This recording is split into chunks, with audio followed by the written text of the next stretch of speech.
umaga po sa bawat isa po sa atin, especially may mga nanonood po tayo sa streaming, ay welcome po sa church po natin sa IBC Manila. Ngayon po araw na ito ay mag-aaral po tayo sa salita ng Diyos, and we are now ready to engage and listen to the word of the Lord. Amen? Mag-aaral na po natin yung sa ating pong message series na binuksan po natin last weeks ago. Dahil last Sunday wala po tayo, dahil we are so blessed and we are so grateful because our mission, okay, International Baptist Missionary Fellowship ay nagdiwang po ng 53rd anniversary at tayo ay nagkaroon ng unified service. Kaya kung nandito kayo, last Sunday sa church na ito, wala kami. Magbukay magkailan, hindi po nag-rapture. Okay? Nagkataon lang po na meron po tayong unified service. But ngayong umaga pong ito, ay mag-aral na po tayo ng ating salita ng Diyos at pag-usapan po natin is about eager o yung character na eagerness. At ang specific topic na ating tatalakayin ngayong umagang ito is for us to be eager to evangelize. For us to be eager to evangelize. If you have your Bibles with you, I would like you to open your Bibles with me in the book of Romans. Okay, Romans chapter 1 from verse 13 to verse 16. Romans chapter 1, reading from verse 13 to verse 16. May I request everybody to please rise as we give reverence to the reading of God's Word. Sige po. Ito po yung sinabi po ng banal na kasulatan. I will read it to you and just follow me with your act. Ito sinabi, I do not want you to be unaware, brothers and sisters, that I planned many times to come to you, but have been prevented from doing so until now, in order that I might have a harvest among you, just as I have had among the other Gentiles. I am obligated both to Greeks and non-Greeks, both to the wise and the foolish. That is why I am so eager to preach the gospel also to you who are in Rome. For I am not ashamed of the gospel, because it is the power of God that brings salvation to everyone who believes, first to the Jew, then to the Gentiles. May the Lord be blessed upon the reading of His Word. So madali po tayo manalangin. Hilingin po natin ang gabay ng Panginoon sa ating pag-aaral ng Kanyang salita. Lord God, our Heavenly Father, we are so thankful and we are so grateful, Panginoon, for bringing each and every one of us together in this place. It is no accident, Panginoon, that you've brought us here together. It is your God-ordained day and purpose on why we are here and why this topic is supposed to be discussed. Panginoon, samahan niyo po, Panginoon, kami ng pag-aaral ng iyong salita. Gabayan, patubayan niyo po, Panginoon, kami. Paghimunagin ang aming isipan, ma-focus namin at maituon namin ang aming mga sarili sa pag-aaral ng iyong salita. And Lord, I pray that you would empower us and reach us, Panginoon, with your word and the principles you will be teaching us. Lord, itago niyo po ako sa iyong likuran. Gamitin niyo po akong tagapaghayag ng iyong salita, Panginoon. Again, we give you back all the praise and all the glory. In Jesus' name we pray, amen and amen. Alright po tayo mag-sip po. Alright, eager to evangelize. Okay, balikan po muna natin the word eager o yung character na eagerness. The world defines it as wanting so much, wanting to do something very much. Okay, ibig sabihin ito yung eagerness. Marugdog na pa sabihin natin desire to do something. At pag sa ang Bible naman po, the Bible describes the word eager or the character of eagerness as doing all things with all your heart. Yung gagawa tayo ng mga bagay, gagawin natin na sa puso. Ang term na ginamit sa Bible, ang pinag-discuss natin last week, ay zeal. Z-E-A-L. Ang ibig sabihin po noon ay merong passion, merong enthusiasm, may excitement. Pag may gagawin ka, gusto mo yung ginagawa mo, kailangan may excitement. Ang tawag dyan ay eagerness. Okay? Sabi ko nga po last two Sundays ago, isa sa pinakamagandang karakter ng isang tao ay magkaroon ng karakter na eager siya. Ibig sabihin yung meron siyang excitement sa lahat ng gagawin. Sa isang estudyante, listen to me carefully, my young people, magandang magkaroon ng karakter ng eagerness. Diba? Bakit? Tayo ay mga estudyante na nag-aaral. Maganda yung maging eager tayo na mag-aral. Maging eager tayo. Magkaroon tayo matinding desire para tumaas ang grades natin. Magpakabuti tayo. Di ba? Sa mga employees who are here, mga nagtatrabaho, magandang karakter ng eagerness. Yung bang tayo kapag nagtatrabaho, hindi yung tipong pagdating natin doon, iniisip na natin kung anong oras tayo mag-clock out o mag-time out. Ang iniisip natin, paano ba ako makakatulong para umangat yung kumpanya? When we are eager, ano nangyayari sa atin? We become achiever. Okay? Yun ang nangyayari po sa atin. Eagerness. Hindi lamang po ito sa mga nagtatrabaho, kahit mga negosyante. Maganda rin po yung eagerness na character. Eagerness na palaguin yung negosyo. Sa family man, sa mga pamilya po dito, maganda rin maging eager tayo, pagtibayin yung relationship na bawat isang family members. Sabi ko nga po, the word eager or the character of eagerness is important to each and every one. If a person becomes eager, we become an achiever. Yun ang nangyayari po sa atin. Yan po yung maganda po natin pag-uusapan. At yun po, ang pag-uusapan natin sa about eagerness to evangelize. Pero my question here is this. First, what are we eager to do today? If we will be asked by somebody, what are we eager to do something today or at this very point in time? Naniniwala po ako, when we are hungry, kapag gutom tayo, we are very much eager to eat. Tama ba? Pag nagugutom ka, yung kumukulo na yung sikmura mo, you are very much eager to eat. Gusto mong kumain. Kahit ano yung kakainin mo, gusto mo yan. If we are thirsty, kapag ka nauuhaw ka, yung pakiramdam mo, yung tuyo na yung lalamunan mo, katulad ko ngayon, sana may tubig. Okay? You are very much eager to drink. Di ba? Pag nauuhaw ka, yun ang kita mo lang, sumagot ka. Thank you. Nakukuha pala sa parinig, no? Pagkagalan. Thank you. Okay, asawa ko po yan sa mga visitor po natin ngayon po.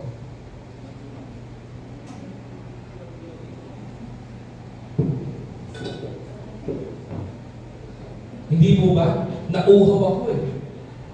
Nag-pause ako for a while because I'm very much eager to drink.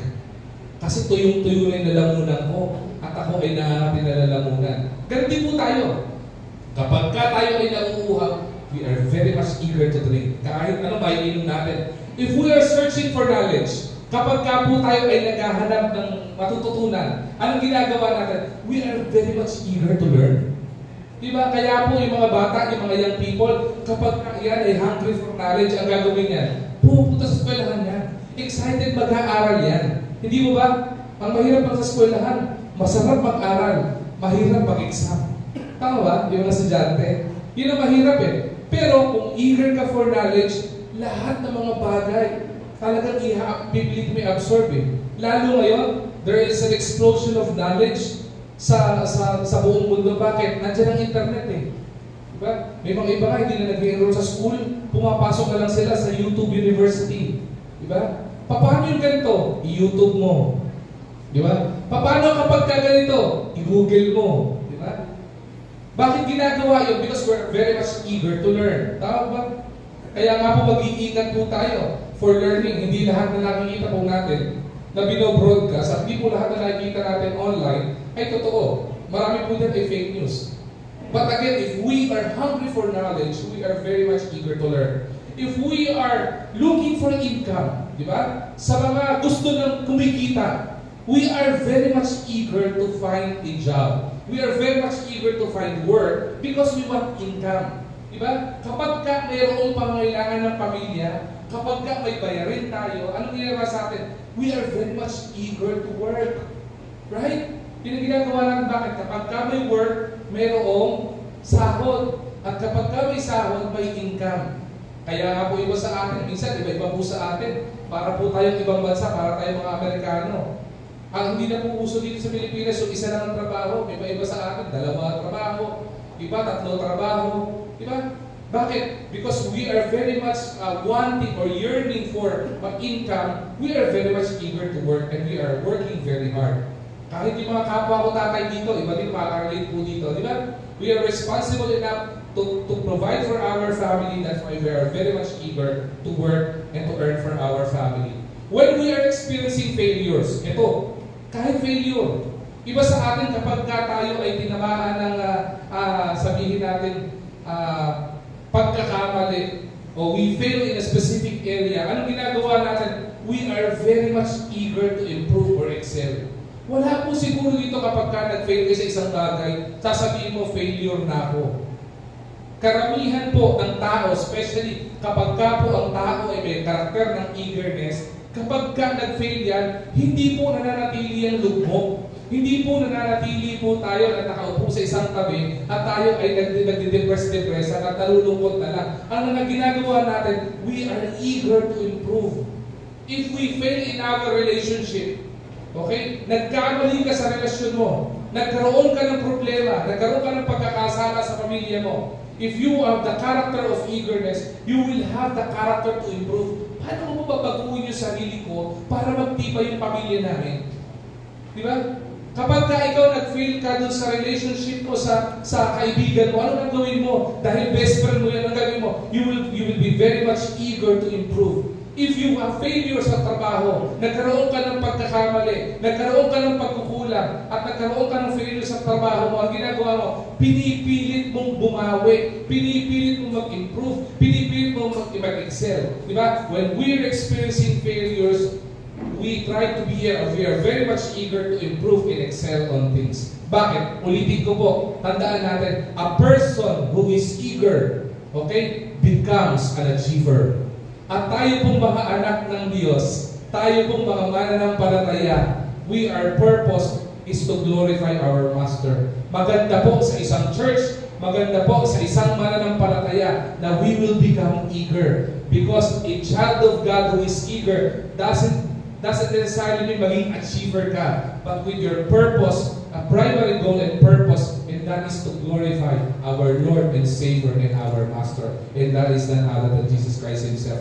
That is the purpose of Christians. Kaya sabi ng Matthew chapter 5 verse 16, let your light so shine before men that they may see your good works and glorify your Father which is in heaven. Whatever things we will be doing in this earth while we are living, ang sabi ng Bible, mag-excel ka, magpakabuti ka, gawin mo yung the best na gagawin mo. Bakit? Hindi para ikaw ang maitaas, because our primary goal is to glorify our Master. Okay? Sabi po diyan, ngayon pong araw na ito, ngayon pong umagang ito, eagerness pa lang po yun eh.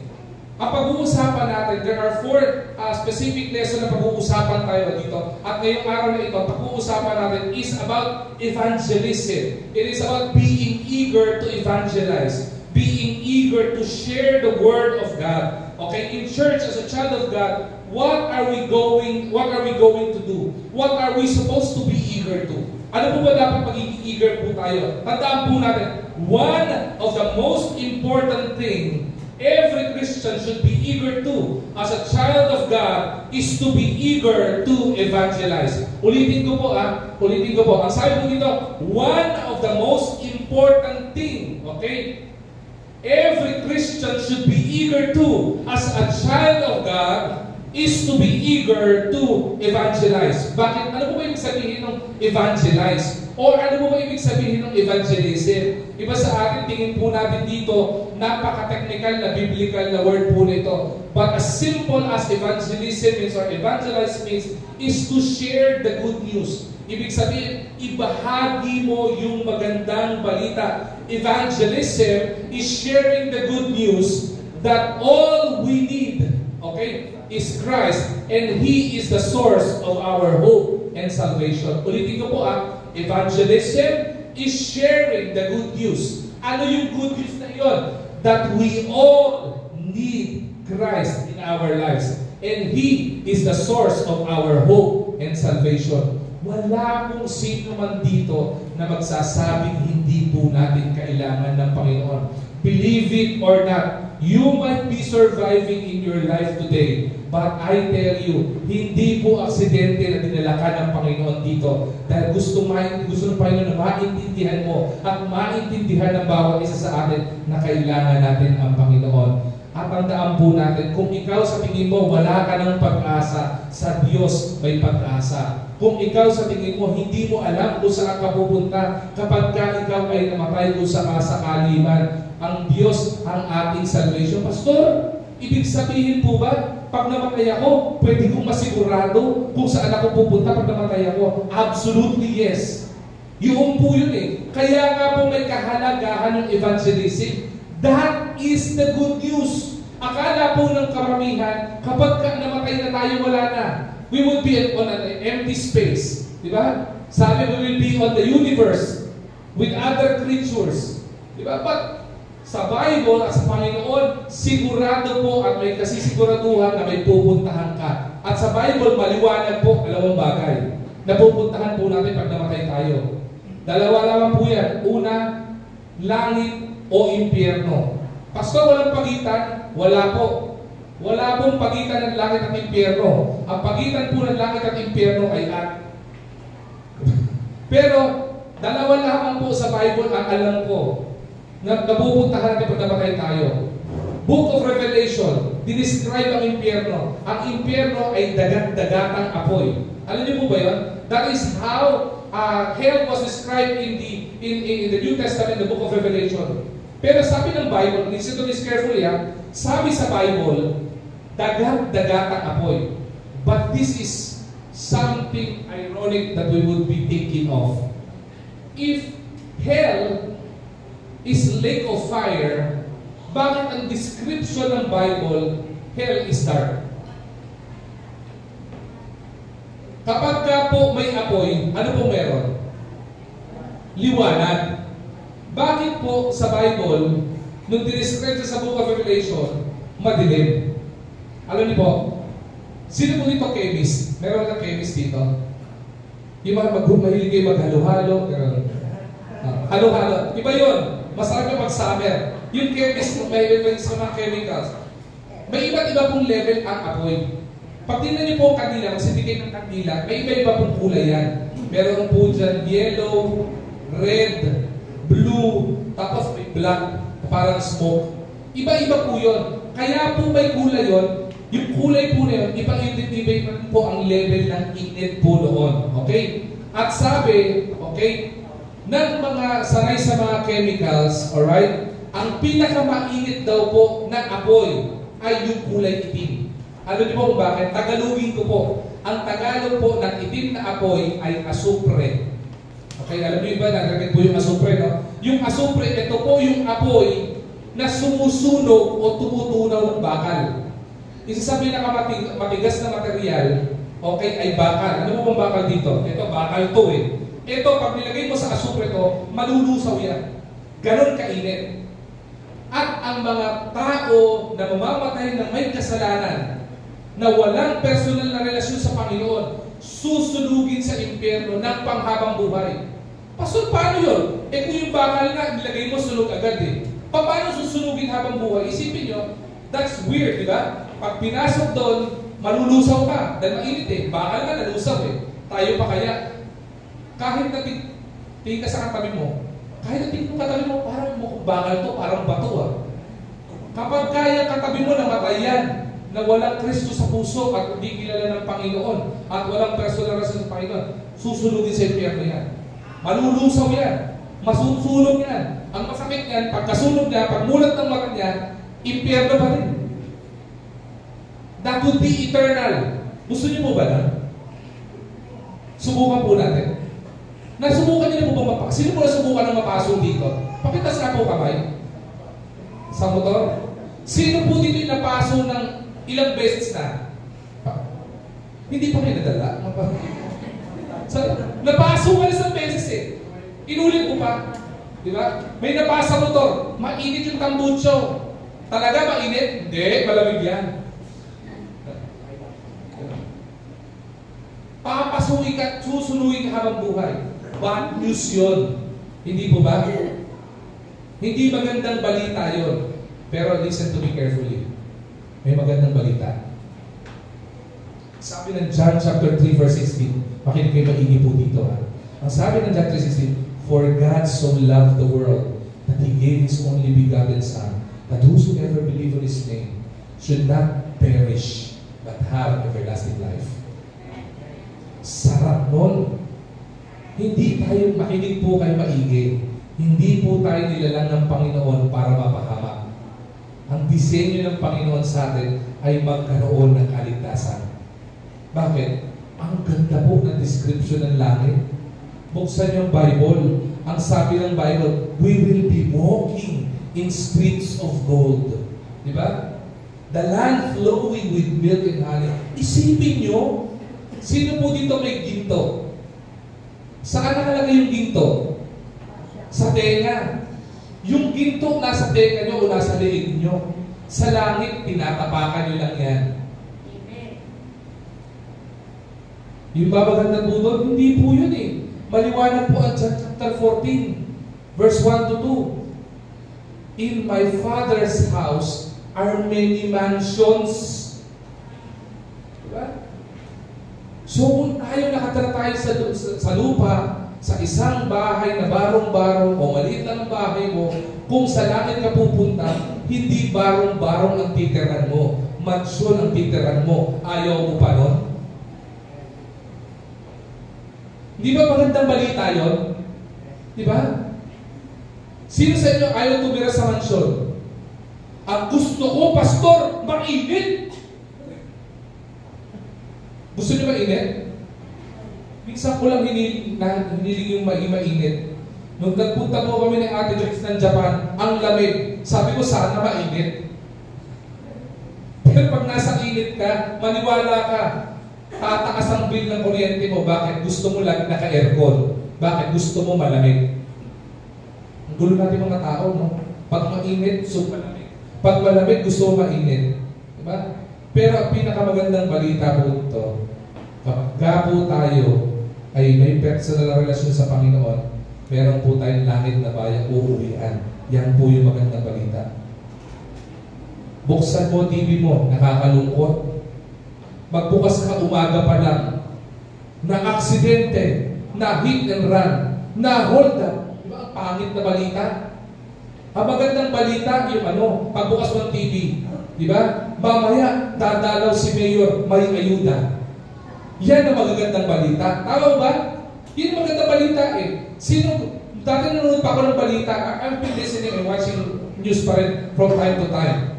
Pero kapag nakikita ko, may bata, napahamak, na aksidente, nai-stress ako eh. Dumadami yung puting buhok ko. Diba? Nagkakaroon ako ng elipad sa likuran ng ulo ko. Bakit nakakastas yung balita? Ang pangit eh. Pero ang ganda mga panoorin, mga magandang balita, paano kaya yaman? Diba? Paano yung mga success story ng mga tao ito? Ang gandang panoorin nun eh. Bakit? Because that's good news. Ganon din po sa evangelism. Okay? The very main reason why we are to be eager to evangelize is because we all need Christ. Kailangan natin ng Panginoon. Dahil wala po makakapunta sa langit kundi sa pamamagitan ng Panginoon lamang. Sabi ng Bible, sabi ni Jesus Christ, I am the way, the truth, and the life. No man cometh unto the Father but by me. Hindi po tayo sa magandang ginagawa natin kaya kayo pupunta sa langit. Mapupunta tayo sa langit sa magitan ng pananampalataya, paniniwala sa Panginoon. Bilang sa ilang tagapagsa at ating buhay. Yung po yun. Kaya po tayo nagiging eager and we are supposed to be eager to evangelize. Bakit? Ito po yung dahilan kung bakit tayo may mga gawain and what the very reason we focus on evangelism. I think this character of eagerness to evangelize is one of the things every Christian should desire to have. Ito po yung dapat meron po tayo. Hindi po nawawala po ito. Bakit po? Unang maintindihan po natin, goal ng preaching po ngayong umagang ito. First goal is for us to learn to embrace evangelism and its purpose. Why? Because evangelism is the heartbeat of the church. Listen to this carefully. Evangelism is the heartbeat of the church. Ano pong sabi ng 1 John chapter 4 verse 19? Ang sabi po diyan, we love because He first loved us. Natututo tayong umibig dahil una tayong inibig ng Panginoon. Natututo tayong magbahagi dahil una tayong binahagian ng Panginoon. Natututo tayong magbahagi ng magandang balita sa ibang tao dahil pinakita sa atin ng Panginoon yung magandang balita na siya ang source ng pag-asa at siya ang source ng kaligtasan ng bawat isa po sa atin. And evangelism being the heartbeat of the church, tandaan po natin, if the heart stops beating, it means you're dead. Right? If the heart stops beating, it means we are dead. A Christian whose heart stops beating, it means the church is dead. Pastor, biblical po ba yan? Matthew 7:20, ang sabi ng Bible, wherefore by their fruits you shall know them. Sa pamamagitan ng kanilang bunga, malalaman mo kung sino sila. Makikita din ang buhay ng isang pananampalataya o mananampalataya kung sila ay patuloy pa rin na nagbabahagi ng magandang balita. Di ba? Ano pong sabi ng James chapter 2 verse 17? Faith without work is dead. Ang pananampalataya, kahit naniniwala ka, kahit nagtitiwala ka sa Panginoon, kahit may pananampalataya ka sa Panginoon, kapag ka hindi ka kumikilos at hindi gumagalaw para ibahagi ang magandang balita ng Panginoon, tandaan mo, yung pananampalataya mo ay patay. Kaya mo marami mga mananampalataya, pag tingnan mo sa church, parang mga patay. Huwag mo lang tingnan yung katabi mo. Nakita ko yung mga mata niyo eh. Kaya po pala itong katabi ko mukhang patay. Nung humarap ka, sininggot mo pa. Hindi lang po siya mukhang patay. Amoy patay din po. Di ba? Huwag mo nang gawin yon. Tandaan po natin, maliwanag po pa rin nakasulatan. Kapag ka po isang taong mananampalataya, ang pananampalataya niya ay hindi kumikilos, siya ay considered na patay. Ang tanong ko po sa bawat isa po sa atin, buhay pa po ba tayo, mga mananampalataya? When I say buhay, is the church and our faith sa Panginoon, is it still beating? Tumitibok pa po ba yan? Meron pa po bang pagtibok po yan para po sa pagbabahagi ng magandang balita? I'm so blessed and I'm so glad. Last 2 Saturdays ago, meron po tayo every other Saturday, meron po tayo ginagawang ministry para po ibahagi yung magandang balita. One of the evangelistic effort na ginagawa po natin is to share the word of the Lord by sharing the food to the people in the streets. Ginagawa po natin po yan every other Saturday. What I am so blessed about was, last Saturday was one of the most delegated na members natin na naandun. Sabi nga po nila, nagbahagi, wala pang 20 minutes, ubus na yung 100 na cup ng sopas kasama kape. Ubus ka agad yun eh. Sabi ng mga kasama, tapos na, ubus na. Init na init pang mag-share ng salita ng Diyos eh. Mag-share ng bahagi ng salita ng Diyos at pag-ibig ng Panginoon eh. Bakit? Ang dami natin eh. Nakakatuwa po yun bilang isang kapulungan. We are to be grateful of. Bakit po? Ibig sabihin, the church, IBC Manila, the heart of the church in sharing the good news is still beating. Ibig sabihin, buhay pa ang church. Amen? Amen. Ibig sabihin, buhay pa ang IBC Manila. Amen. Minsan, amoy bangkay lang tayo, pero buhay pa tayo. Sabi diba? Talaga ba, Pastor? Buhay po tayo. At hindi po tayo mamamatay sa biyaya po ng Panginoon. As long as we are sharing the Word of God, as long as our faith has still action to share the Word, with the eagerness to share the Word of God, the love of God to other people, buhay pa po ang church. At alam niyo po kung bakit buhay ang church? Yan po ay dahil sa biyaya ng Panginoon. At dahil po sa biyaya ng Panginoon, biyaya ng Panginoon ang nagiging dahilan kung bakit tayo nabubuhay at tumatayo pa at merong gawain sa sandaling ito. The church is alive not because of the pastor. The church is alive not because of the church workers. The church of God is not alive because of the members. The church of God is alive because of God. Amen. Kaya po nasusustain. Nakakatuwa po Saturday ngayon, ang dami pong nangyari. Ako po, I've seen our young people nag-share ng salita ng Diyos, hindi na nagbibigay ng sopas. Tumatakbo na yung jeep, yung kamay nila nasa loob pa ng jeep eh. Tapos yung kabila, nakayakap sa kabila. Trucks po! Huwag lang po sopas. Hindi lang po ba ginagawa eh. Minawan to one eh. Sineshare ng, nakita ko si Pastor Willie, talaga naman eh. May picture kami sa Facebook, makikita niyo yung picture. Ilagay ko ata dito eh.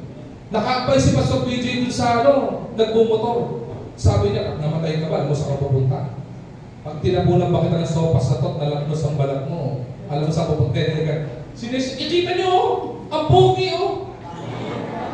Diba? Para birthday tayo. Kaya po tumanggap yan, may nakatutok sa likod niyan. Tanggapin mo na. Oh, iyan pa. Sino ba yan? Ang gwapo niyan. Siguro gwapo tatay niyan. Sino ba tatay niyan? Ako ba? Hindi, ang pong ka lang.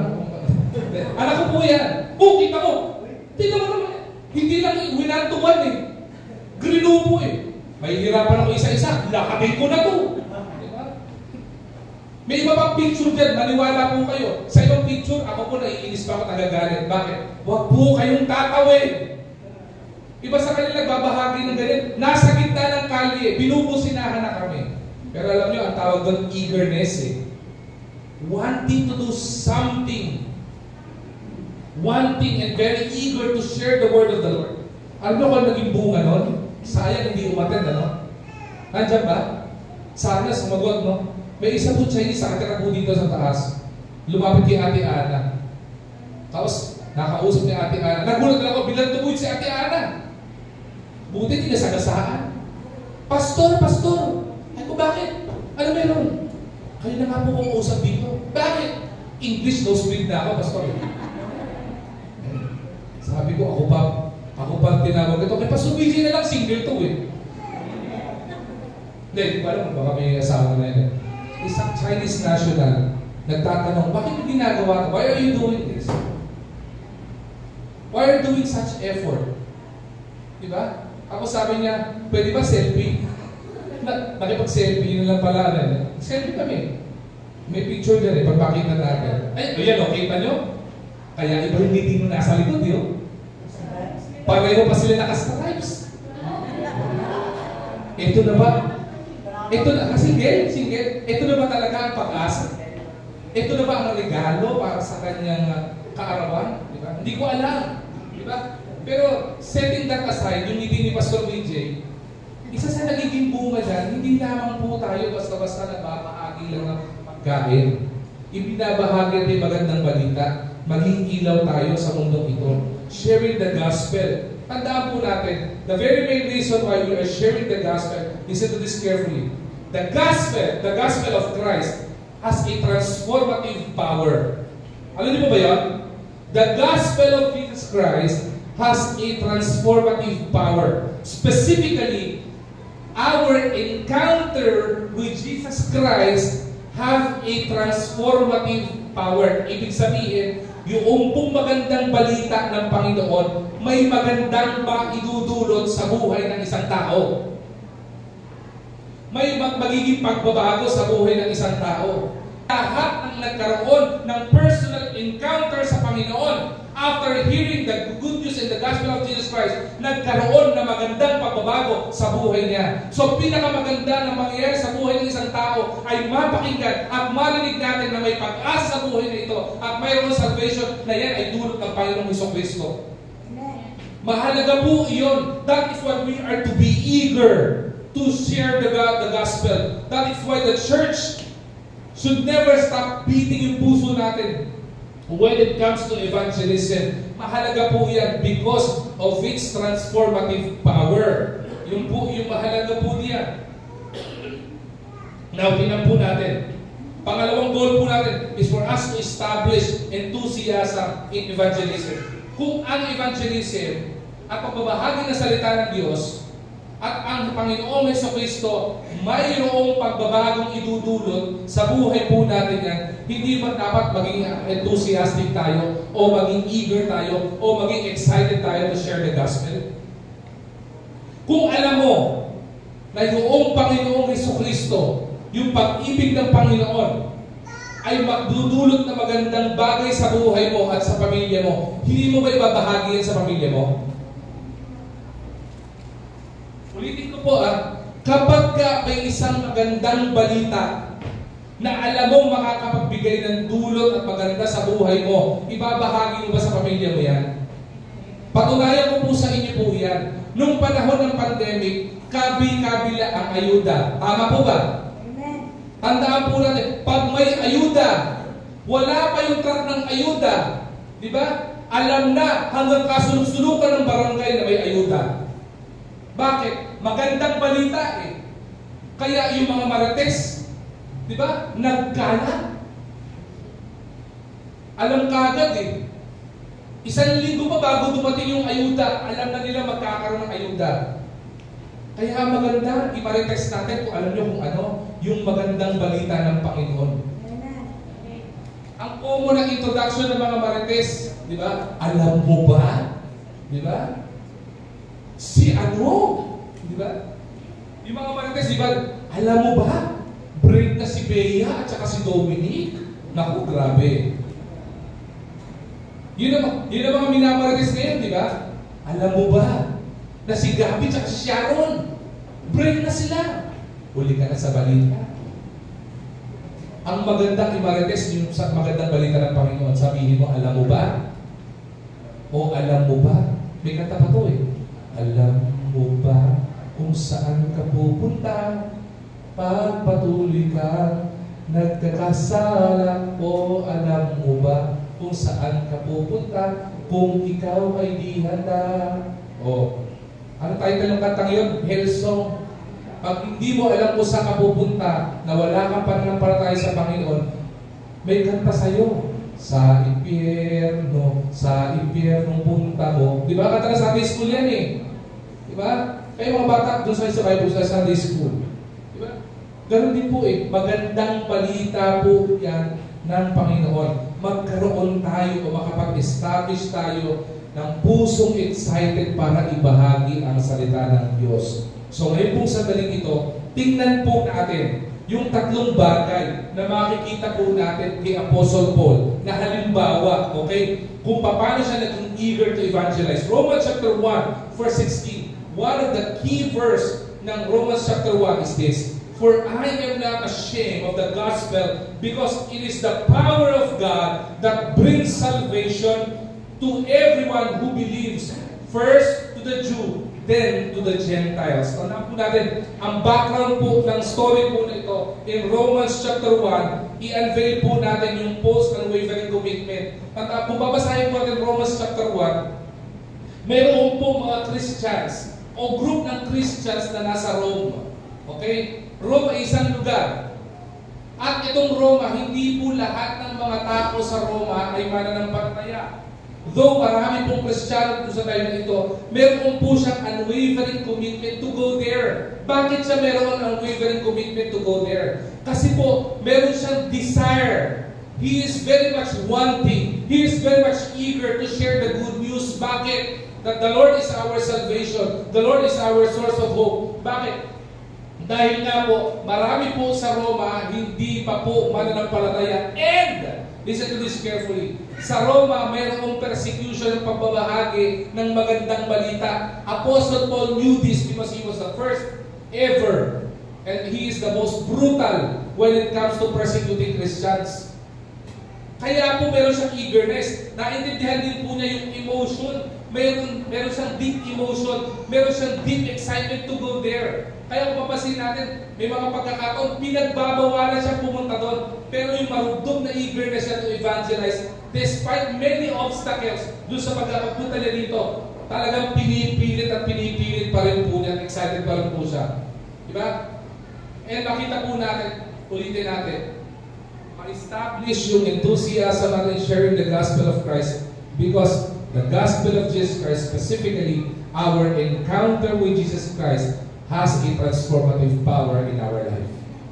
Tatlong bagay na makita, tatlong elemento na matutunan natin karakter ni Apostle Paul po dito. Tatlong pagiging eager pagdating sa evangelism ni Apostle Paul. Unang karakter dito, yung passionate proclamation. Ano yung passionate proclamation? Ang sabi ng Romans chapter 1 verse 13, I do not want you to be unaware. Listen to this carefully, ha? Brothers and sisters, that I planned many times, sabi dito, to come to you, but have been prevented from doing so until now. That was this time, yung time na ito. In order that I might have a harvest among you, just as I have had among the other Gentiles. Tingnan niyo po dito, passionate proclamation. Ano ibig sabihin ng passionate proclamation? Passionate, ibig sabihin may compassion, may pag-ibig, may kagalakan, may katuwaan. Diba? Mataas na desire. Ibig sabihin passionate. Proclamation is paghahayag. Ibig sabihin, may marugdog na katuwaan ng paghahayag ng magandang balita ng Panginoon. Bakit? Sabi dito, I do not want you to be unaware. Grabe, no? Sa simula pa lang, ang tindi na eh. Sabi ng Apostle Paul, I don't want you to be unaware. Unaware of what? Unaware of the true gospel of Jesus Christ. Ayaw niya na maging unaware yung mga taga-Roma na sila hindi nila maintindihan o hindi nila marinig na mahal sila ng Panginoon. Isa sa pinakamagandang marinig ng isang tao, yung may magsabi sa iyong mahal ka niya. Tama ba? Kapag ka sinabihan ako ng asawa ko, I love you, naku, pumapalakpak ang tenga ko niyan. Bakit? Ang sarap papakinggan may nagmamahal sa iyo eh. Di ba? Kaya itong araw ng mga puso, ang sarap ng araw ng mga puso. Bakit? Sa araw ng mga puso, dyan mo makapakinggan ang salitang I love you. Madalas, magmula sa mga telepono hanggang personal. Di ba? Yumaman ang mga taga-Dangwa. Bakit? Ang dami bumili ng bulaklak. Yung iba may corona pa. Ganyan kita kamahal. Yung pag-ibig ko sa iyo, inilagay ko sa corona. Pampatayan eh. At may mensahe pa, with deepest sympathy. Parang gusto mo iburol yung asawa mo ah. Di ba? Di ba? Basta niya bumili pa ng rosas eh. Passionate eh. At si Apostle Paul sabi, I don't want you to be unaware na mahal kayo ng Panginoon. Gusto ko sabihin sa iyo, kaya baguhin ang buhay niyo. That is how passion. Paano mapapatunayan yung passionate proclamation ni Apostle Paul dito? Tingnan niyo po sabi dito. Brothers and sisters, plinano kong pumunta dyan. Ilang beses na. Eh, pastor, nagpaplano lang pala eh. Pakinggan niyo mo yung susunod. Ang sabi po diyan, to come to you but have been prevented. Sabi dyan, from doing so until now. Ibig sabihin, consistent yung hurdle. Consistent yung pagbabawal kay Apostle Paul na pumunta doon para ibahagi ang gospel ni Jesus Christ. Pero ginawa niya, nawala ba? Hindi nawala sa puso. Patuloy at patuloy pa rin yung pinaplano. Anong tawag doon? Passion ang tawag doon. Kapag ka isang tao passionate to doing something, kahit mayroong pagsubok, anong gagawin? Gagawin pa din. Patunayan ko po sa inyo po yan. Sino po hindi mga lalaki nang ligaw kayo? Taas ang kamay. Yung mga lalaki may asawa na, pakitas po ang kamay. Yan. Hindi ba itong mga nililigawan pa natin ng mga asawa natin? Kahit lindol, susuungin mo, masundo mo lang yung binamahal mo. Baha! Di ba? Hanggang liig na yung baha kapag ka nakadapa ka. Tatawin mo, masundo mo lang yung iniibig mo. Di ba? Mag-iipon ka ng piso-piso sa araw. Makabili ka lang ng tsokolate para doon sa nililigawan mo, gagawin mo. Hindi ba? Bakit mo ginagawa yun? Passionate ka eh. Tama po ba? Sa mga trabahador na passionate dito, kahit matraffic, babangon ka ng maaga, makapasok ka lang ng maaga sa trabaho mo. Bakit? Because you are passionate. Di ba? Para makasal din po yan. Bumabangon ka ng maaga, gusto pumunta ng church. Di ba? Dahil gusto mo worship sa Panginoon, gusto mo maaga ka, passionate ka eh. Kasi sa Apostle Paul, sa sobrang passionate niya, kahit na pinagbabawalan siya, pinaplano pa rin niyang pumunta doon. Para in order na ma-share niya yung magandang balita. Ganito po dapat yung eagerness sa mga mananampalataya when it comes to sharing the gospel of Christ. We are to be passionate. Gawin ko po halimbawa yung kape, tinapay at magandang balita natin, evangelistic effort natin. Sabihin ko po sa inyo, hindi po ganun kadali po yun. Mura po ba yun? Aba, hindi po. Pagpandisal po, magkano pandisal ngayon? 2. Tapos yung 2 na pandisal, kasi laki din yung 2 na pera mo. Tapos pag pinindot mo, hindi mo pinipindot, nayuyupi na eh. Di ba? Ganun ka mahal eh. Mahal po yun eh. Bakit natin patuloy-patuloy ginagawa? May kapi pa. Bakit ginagawa yun? Kahit na mahal. Because we are passionate in sharing the good news to people. Praise the Lord. Hindi tayo pinagbabawalan. Bawal kayo mag-share niyan ha. But I tell you, marami mga bansa passionate in sharing the gospel. Yung father ko po, nagtrabaho po sa Saudi po ito. Bawal ang salita po ng Diyos sa Saudi. Alam niyo po ba, maraming mga tao doon, na nagsishare ng gospel, underground, para lamang po ay share ng salita ng Diyos. I've known of a pastor, hindi po ito Baptist, meron po isang kilalang pastor, taga Mandaluyong po ito. Ang pangalan ng church nila is Jesus First. I know the pastor personally. Kasi natanong kami, pictures ng office niya, laki o, kasi laki niya. Pas nakita ko, alam niyo yung mga malalaking truck na merong open and close na automatic na gumagano, parang butterfly. May 3 truck na kapalibot, tapos yung mga upuan sa gilid, tapos may orchestra. Pero, ang background niya, disyerto. Sabi ko, Pastor, ano po ito? Sabi niya, ako, Pastor, that is how Jesus First Christian Ministry started. Paano po? We started po sa mga mananampalataya na nasyaran po natin sa Saudi. Sabi ko, talaga po, paano po yan? Ang ginagawa po namin, parang po yung nagkakamali, ang holiday nila ay Friday. Tama ba? Friday, di ba? Yun ang pwedeng free day nila. Sa atin kasi weekend, Saturday, Sunday. Sa kanila, Friday. Gagawin namin, magko-converge, makikita-kita sila sa disyerto. Bakit? Bawal kasi mag-anak sa Saudi. Mainland Saudi, bawal. But I think yung iba, Dubai, Qatar, pwede ata eh. Pero mainland Saudi, bawal talaga dyan. So, pupunta sila sa disyerto. Disyerto, mga kapatid. Walang aircon. Mainit. Makikita sila doon, 3 truck, iba-ibang panggagalingan yan. Iba-ibang entry point ng disyerto. Pupunta sila doon, ibubuka yung truck, naandun yung orchestra, may mga upuan, latag sila doon. Early in the morning, hanggang kainitan ng tanghali, nandun sila. Kaya ito, Pastor, that's very challenging. Sabi niya, hindi pa yun ang challenging dyan. What's challenging is this. Sa lahat ng entry point ng disyerto, meron kami mga taong nakaradyo na nagbabantay. Pag meron mga pulis, dahil bawal, no? Malaman na may nagagather doon. At yung gathering doon ay Christian gathering. Okay. Sabi niya, raradyo sa amin yun. Sabi, may parating ng pulis. Ang gagawin nila, sasakay lahat sa truck, sasara yung truck, kanya-kanyang pulasan yun. Parang walang nangyari. Bakit? Kasi kung hindi, yari sila. Delikado yung mga yun. Pero pag nakita yung mga tao doon, grabe. Maniwala po kayo, daan-daan tao. Sana may kopya ako ng picture na para makita ko sa inyo. Sabi ko, grabe Pastor, grabe yung eagerness nyo ha.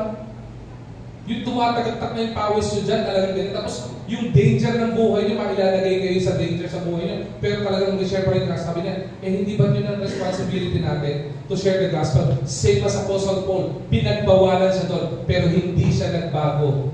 Yung desire niya pumunta pa rin doon para ibahagi magandang balita ng Panginoon. Bakit? Alam niyo, magkakaroon transformative power sa mga tao, sa mga nasa Rome. Kung paano binago ng Panginoon yung buhay niya from Saul to Apostle Paul, kung gaano kaganda yung buhay niya yun, binago ng Panginoon yun. Gusto rin niya magkaroon ng pagbabago sa mga tao sa Roma. Kaya he was so passionate in proclaiming the good news. Pangalawa po, he was not only passionate in proclamation of the gospel, he was also in persistent pursuit of sharing the gospel. Ang sabi dito, Romans 1:13 pa rin po dyan. Ang sabi po dito, sabi niya, I planned many times to come to you, but I've been prevented from doing so until now. Diba, pinagbabawalan siya, patuloy na pinagbabawalan, pero pinipilit pa rin yung pumunta doon. Alam niya, he would be in danger, pero patuloy pa rin siya doon. Ang tawag doon, di ba persistent yun? Yung sa magandang karakter ng Pilipino, alam niyo kung ano? Persistent. Sino po dito na total love month ngayon? Sino po dito na ligaw kayo?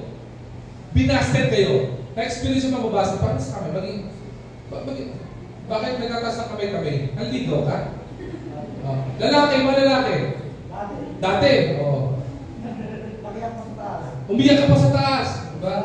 Nasa church ka pa nun. Di ba umiyak, tumigil ka? Hindi. Hindi yun. Siya ba yun? Baka, iba yun. Nakakaway ito mama. Huwag ka mag-alala, ikaw naman yun. Ikaw naman yung nanalo. Oo. Pero ginawa mo nun, umiyak ka. Yung mukha mo, dahil mo pa nakainom ng suka. Diba? Sobrang lungkot na lungkot ka. Pero, mga Pilipino, persistent. Kahit na nabasted, tuloy pa din. Diba? Sumusuka, pero hindi sumusuko. Yan ang Pilipino. Diba? Matibay tayo eh. Sinusuka ka na eh. Ayaw ka na sumuko. Sino ba din ng mga nakarana pa? Yung nangaharana ka, dungawin mo hirap. Tapos arenola yung tumatapon sa'yo. Totoo yun yung panahon ng pelikulang Dolby. Yung pagbukas ng bintana pag ayaw sa'yo, arenola tumatapon sa'yo. Diba? Yung laman pa ng arenola tumatapon sa'yo. Pero hindi humihinto. Ang panghin mo na, hindi ka pa humihinto. Bakit? Persistent eh. Dapat ganoon din ang prinsipyo ng mga mananampalataya. If we are sharing the gospel, we are to be persistent in sharing the gospel. Yung kape tinapay natin, kahit na mahirap, kahit na malaki ang gastos nun, tuloy pa din.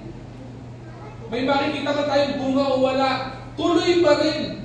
Di ba? Persistent in sharing the gospel of Christ. Same as Apostle Paul. Ganun din po tayo. An eager Christian in sharing the gospel should be persistent pursuit of sharing the gospel of Christ. Panghuli po, natitingnan po natin, powerful presentation. Pastor, paano po naging powerful presentation? Kailangan po ba katulad yung salita, yung sumisigaw? Hindi na po kailangan ganun. Kasi naniniwala po ko ang power, full presentation of the gospel of Christ doesn't come from the one who is sharing it. The power of sharing the gospel of Christ doesn't come from IBC Manila. It doesn't come from the pastor. It doesn't come from the tracts. It comes from the Lord. As sabi ng 1:16, for I am not ashamed of the gospel. Si Apostle Paul, hindi nahihiya para i-share yung magandang balita. Hindi nahihiya mag-street evangelism. Hindi nahihiya magbigay ng tracts. Hindi nahihiya mag-door-to-door at mag-share ng gospel ng Panginoon. Magandang balita. Alam mo, kailangan mo Panginoon. Alam mo, kailangan mo ng kaligtasan. Ang pag-asa galing sa Panginoon, hindi nahihiya. Bakit? Ano sabi ito? Because it is the power of God that brings salvation. First to the Jews, then to the Gentile. Kapangyarihan ng Panginoon. Bakit? Pag tumatok ka sa pinto, tao po. Sino yan? Pastor BJ po. Bakit? Bibili lang po ng trucks. Walang tao! Sumasagot ang tao. Buti pa yung Electrolux pa eh. I'm gonna knock on your door, ring on your bell. Di ba? Alam niyo yung commercial niya?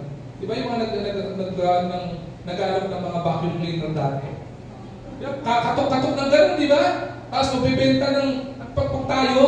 Di ba? Hindi ka ng Bombay, naninilang utang. Pag nagkama lang, mabibili po ng trucks. Walang tao!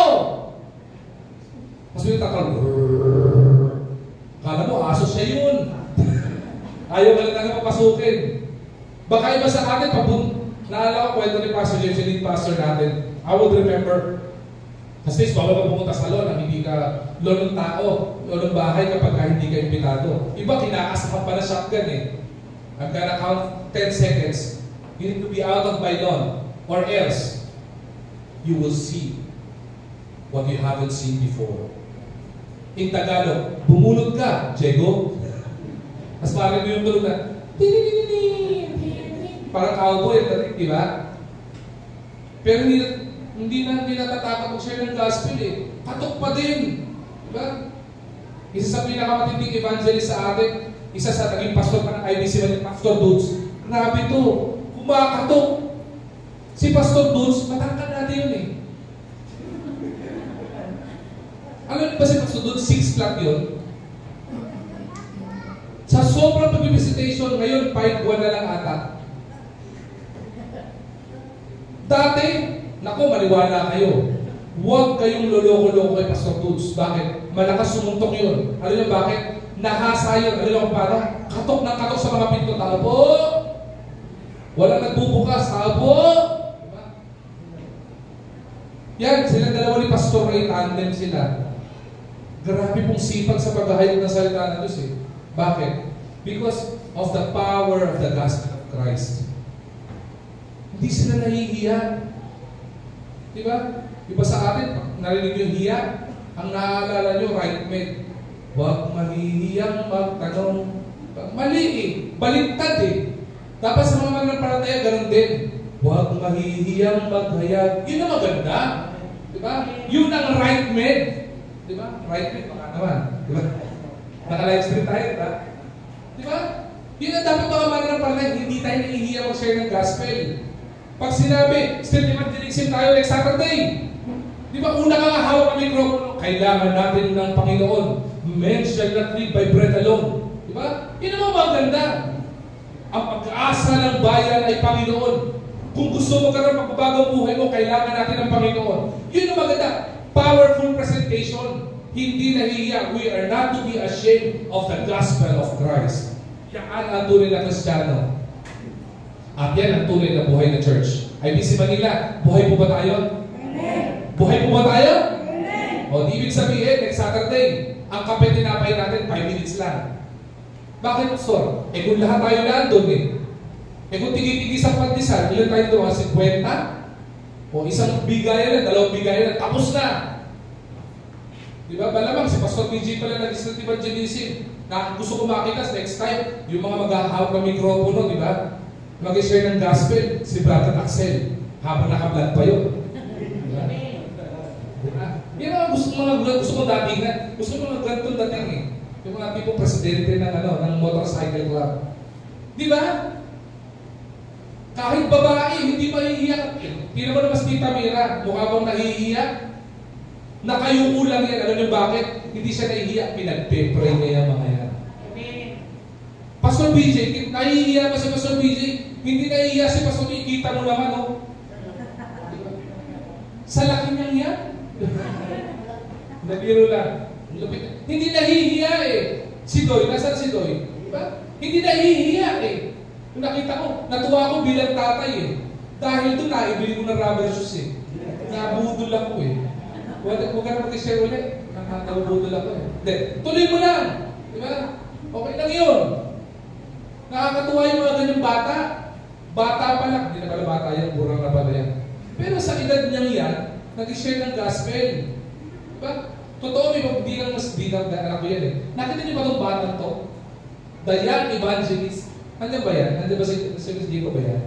Jacob po yan, Si Jacob. Grabe bata pa, Diba? Persistent. Passionate in sharing the gospel. Jeepney driver, Pag hindi niyo po kinuha yung trucks, bubuhos ako sa opas. Binibigyan ng binibigyan ng kape. As trucks po. Sa sobrang passionate itong batang ito, maniwala po kayo, isang tao lang binibigyan niya, 2 trucks binibigyan niya. Bakit? Kailangan niyo si Lord ng salvation. 2. Kung alam, magtitipid tayo, isa lang. Pero nakakatuwa, bata di ba? Diba sa atin, may kakayanan tayo mag-share ng gospel, pero wala tayo. Okay ka niyo yan? Nakaganyan pa yan. Truck sa ilalim, taho ba yun? Sopas. Kita niyo yan. Alam niyo ba nasa yan? Nasa gitna na po ng kali yan. At may umuusinan na po dyan. Diba? At may kasama bata sa likod. Bata po yan, 1 year old pa lang yan. Akala nyo lang. Pero teenager pa lang po yan. Nagkasandok ng sopas, nag-share ng gospel. Di ba maganda? Heartbeat of the church is evangelism. We are to be eager to evangelize. Passionate in proclamation of the gospel, persistent pursuit in sharing the gospel. Kahit pinagbawalan, tuloy. Kahit may struggle, tuloy. Kahit may kakulahan sa pondo, tuloy paghahayag ng salita ng Diyos. Powerful presentation, ihahayag natin na matibay na salita ng Diyos. Bakit? Tandaan po natin, hindi tayo nagliligtas. Panginoon ang nagliligtas. Hindi po tayo nagbabago ng buhay. Panginoon ang may kakayanang bumago ng buhay. Amen. Let me end with this. There was this one story. Tapos na po ako. Share ko lang po itong story nito. There is one story. Ang pangalan po itong tao nito is Don Wilton. Okay? Don Wilton. Ito pong tao nito, he was still in the school nung time po na ito. Bata po siya nito. May kasama siya mga kaibigan. It just so happened, sa Amerika, kung di ako nagkakamali, it was in New Orleans. Sabi nito, it was in New Orleans. Okay? Pumunta sila sa isang convenience store. Okay? Pagpunta na sa isang convenience store, may nakita po silang mag-asawa, bumibili ng pagkain. Tapos meron isang bata silang karga-karga. Bata pa, siguro siguro to, o mas younger sa bata ito. Karga-karga nila yung bata, nakadiaper lang. And during that time, it was winter time. Malamig ang panahon. Walang damit yung bata. Nakadiaper lang. Bumibili ng pagkain sa isang convenience store. So sila magkaka-classmate, kasama ito ni Don Wilton. Ang ginawa nila, nag-usap sila. Kasi nakita nila yung binibili ng pagkain, parang hindi pa sapat para sa kanilang tatlo. So So nag-usap-usap yung mga classmates, sabi niya, magkambag-ambagan tayo. So ginawa nila, nagkambag-ambagan sila ng pera, nag-chip-in sila ng money, nakaipon sila ng at least $200.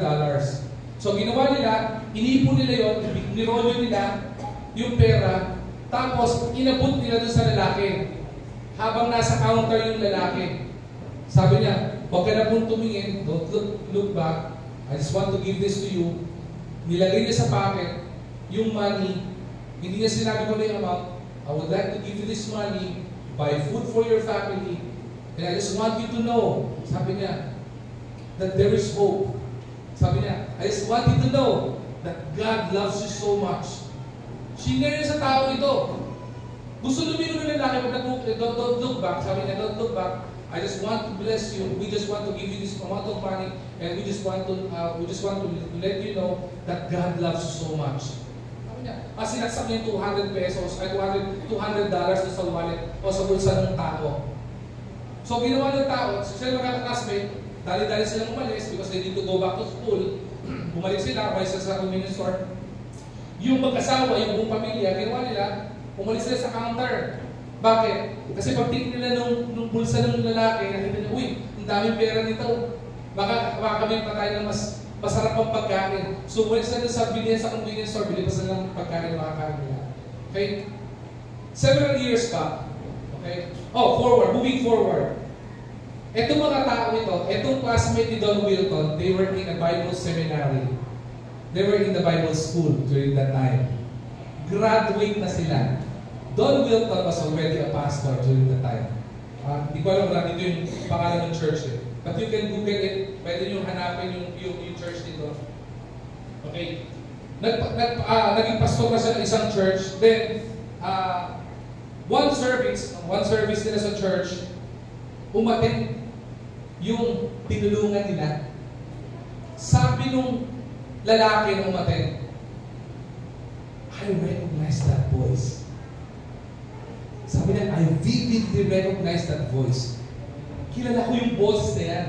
So yung lalaki, yung tatay, he is very much eager na after the service, napitan tong pastor na ito. Napitan ko to. Kasi pamilya sa akin yung boses eh. Kaboses na yung nagbigay sa akin ng $200. Sabi niya, after the service, lapitan niya, Pastor, remember this situation? It was several years back. We were in the convenience store. I just want to verify, sabi niya, kung kayo po iyon. There was this group of young people, group of students, who shared to me and to my family that we are loved by God and there is hope in God. And meron po nagbigay ng $200. I just want to verify if that's one of you or if that's you. Sabi niya, because your voice really sounds familiar. Familiar na familiar po. Tapos sabi ni Don Wilton, naalala niya, yeah, I remember that. Sabi niya, we were still in the Bible school during that time. And we were just passing through, we just buy snacks for our parang snack nila before they go back to the Bible school sa dormitory nila. Tapos sabi niya, we were those families. Sabi niya, kami yun, I'm the father. Ito po yung anak ko. Katatabi yung wife ko. Kami po yun. Sabi niya, oh really, that's you? Sabi niya, good to see you.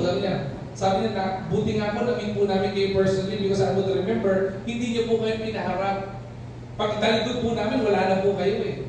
You're no longer in the convenience store. Pero gusto ko sabihin sa inyo ito. Sabi niya, alam niyo po pa ng time na iyon, kaya po kami nasa convenience store para bumili po ng pagkain. Sabi niya, yes, of course, sabi nakita ko kami, dala kayo parang maliit na sandwich, gano'n kain namin. Do you know the reason why we are there? And it's not only to buy food. Kaya po namin dala-dala ng anak namin, baby namin, para bumili ng pagkain, para pakainin po yung anak namin. At pagkatapos po niya kumain, pupunta po kami dun sa bridge at magpapakamatay po kami. Bakit? Kasi akala po namin wala ng pag-asa eh. Akala po namin wala ng pag-asa. We felt like we are neglected by men. Sabi niya, pilit po namin, wala na po akong trabaho. Wala po kayo matitirhan. Ni walang makain yung anak ko. Ni hindi ko bilan ng damit. Sabi niya, so might as well, magpakamatay na lang kami buong pamilya magkakasama. Sabi niya, nung pamilya nito. At kaya kasama po na yung bata na anak namin, para magkakasama kami. Una, para pag namatay din po yung anak namin, kahit pa paano, busog. Ayos din. Mapakamatay, kailangan busog pa. Pero, noong pong inabutan niyo po kami nito, encounter po natin, laki pong blessing nung binigay niyo $200. Kasi from that day on, nakapagsimula po kami. Hindi, of course, hindi natuloy yung pagpapakamatay nila. Nabilang po namin ng kahit konting damit yung anak namin kasi malamig yung panahon. Nakabili kami ng pagkain. And fortunately, nagkaroon siya ng trabaho. Pero sabi niya, what resonated on my mind and on my heart was your voice telling me that there is hope in God. And God loves us so much. Natulala si Pastor Don Wilton. Going back to his office and thank the Lord. Lord, thank you for using me. Hindi ko alam ilang taon nang nakakalipas because of the eagerness of the pastor to share the gospel. And not only just to share the gospel, but to share good news to the people. At tumulong kahit papano. Diba sabi ng Bible, we love because He first loved us. Diba sabi ng verse binasa natin kanina? Anong version? Sabi dito, in 1 John chapter 4 verse 19, we love because He first loved us. Yun lang naman ginawa niya eh. He was just passionate in sharing that. Pero alam niyo, hindi lang binago ng Panginoon yung buhay ng pamilya na yun. Alam niyo ang bakit? Because of His passionate proclamation of the gospel. Because He was so passionate in sharing the gospel, pati buhay niya binago ng Panginoon. Alam niyo bakit? You Google it. He was one of the pastor of Billy Graham. Isa sa naging pastor ni Billy Graham, one of the greatest evangelists ever lived in this earth.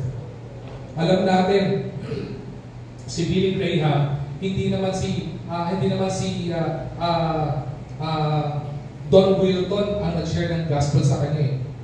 The one who shared the gospel to Billy Graham is Mordecai Ham. Yung po ang nag-share ng gospel sa kanya. But one of the great mentor na nag-mentor kay Billy Graham is Don Wilton. Sige niyo. Hindi natin alam, as we become passionately sharing the gospel of Christ, sabihin natin wala naman nangyayari. Tagalan natin nag-share ng gospel, wala namang umatin sa church. Baka hindi natin alam, hindi tinutulungan natin doon, ay binabalik ng magandang balita. Ganun din pala yung kalalagyan. Yung gutom na piling na walang pag-asa ang buhay. Act of random kindness. Act of random kindness. Sharing the gospel. Persistently sharing the gospel. And allow the gospel of truth, the gospel of Christ, to transform the lives of many. Pinakamaganda dito, get urged to be eager to evangelize. Maging magandang ehemplo at halimbawa yung ginawa ni Don Wilton. Hindi naghahanap ng kapalit, hindi naghahanap ng kung ano man, pero namumunga. Baka eventually may nalapit sa atin, sabihin dun sa isa sa nag-share ng gospel, Pastor, naalala mo ko, ako yung nakamotor na pinag-pray mo. Ate, naalala mo ba ako? Ako yung isa na sa street sweeper na sineran mo ng gospel. Diba? Who knows? Yung isa sa Chinese na nandyan, baka bumalik sa akin, sabi, ako yung nabahagian yun ng food and ng gospel during that time. And I'm going back to China, sharing the gospel of Christ, where the gospel is prohibited. We don't know. What we knew and what we know is that the gospel of Christ has a transformative power that can change the life of many. Personally, kung tayo ay wala pang Kristo sa puso natin, I tell you, there is hope in Christ. Kayang baguhin ng Panginoon ang buhay mo. Kung binago ng Panginoon ang buhay ni Zacchaeus, Kung binago ng Panginoon ang buhay ni Nicodemus, kung binago ng Panginoon ang buhay ni Apostle Paul, ni Saul, kaya din niyang baguhin ang buhay natin. It's not for the worse, it's for the better and for the best. Sinong ayaw ng ganon? Baka kaya kanila ng Panginoon dito for you to hear and for you to listen to the gospel of Christ because you need Christ. And we all need Christ. Christian, IBC Manila, the very main reason why we've heard this message is for us to be challenged, to be eager to share the gospel of Christ. Amen? IBC Manila, huwag tayong hihinto. Maging passionate, maging persistent tayo because there is power in the gospel of Christ. Amen? Umayin po tayong lahat. Shall we pray? Lord God, our Heavenly Father, we are so grateful and thankful for your word and the abundance of your word, King Diyos. Thank you, Panginoon, for not only allowing us to listen to your word, but for challenging us as a church to be eager to evangelize, Lord God. As we continue to pray, while every heads are bowed and every eyes are closed, hindi po magpapakatagal. Mabilis naman po itong invitation na ito. Wala po nakadilat. Wala po titingin sa akin. I would just like you to be intimate with the Lord. Right? I just want you to seek yourself. Sabi sa sarili mo, gusto ko ba ng pagbabago? Gusto ko ba maging maganda at maayos ang buhay ko? The next question na sabihin mo sa sarili mo ay, paano ba ako magkakaroon ng pagbabago? Allow me to answer it to you. Kung gusto mo ng pagbabago sa buhay mo, kailangan mong Panginoon. Kung wala kang pag-asa sa buhay mo, ang pag-asa ang gagaling sa Panginoon. Kung wala kang kasiguruhan na kung sakasakaling bawian ka ng buhay ngayong sandaling ito, hindi ka sa langit pupuntang bayan, tanggapin mo ang Panginoon bilang sarili mong tagapagligtas. Walang nakadilat, walang nakatingin sa akin, Pastor, gusto ko magkaroon pagbabagong buhay ko. Ano pong gagawin ko? Simple lang. Manampalataya ka sa Panginoon. Maniwala ka sa Panginoon. Tanggapin mo siya bilang sarili mong tagapagligtas. Isuko mo yung mga baggages mo. Isuko mo yung mga problema mo. Isuko mo yung mga kasalanan mo. Manampalataya ka sa Kanya. Simple. Pastor, paano gagawin ko? Simple lang. If you want to have a changed life, you can believe in Christ Jesus, that He can change your life. All you have to do is just follow His prayer of acceptance. Sabi sa Panginoon, follow His prayer of acceptance. Sabi, Panginoon, salamat po na narinig kong salita mo. Salamat po sa pag-asa. Salamat po sa pag-ibig. Panginoon, nagkasala po ako sa iyo. Hinihingi ko po ng tawad ito. Baguhin niyo po yung buhay mo, Panginoon. Katulad ng binago niyong buhay ni Zacchaeus, yung buhay ni Apostle Paul, ng buhay ni Nicodemus na nagdududa sa iyo. Baguhin niyo rin po yung buhay ko. Nananampalataya po ako sa iyo. Tinatanggap po kita bilang sarili ko at kapagligtas sa aking buhay. If you found that prayer of wala po nakatilat, gusto ko lang po makita, if you found that prayer of acceptance, pwede ko makita yung kamay mo, kamanggap. Pagkita, amen. Ay, tabi mo. Baba mo na kagad. Amen. Baba mo kagad. Meron pa po ba? Amen. Amen. Amen. Meron pa po ba?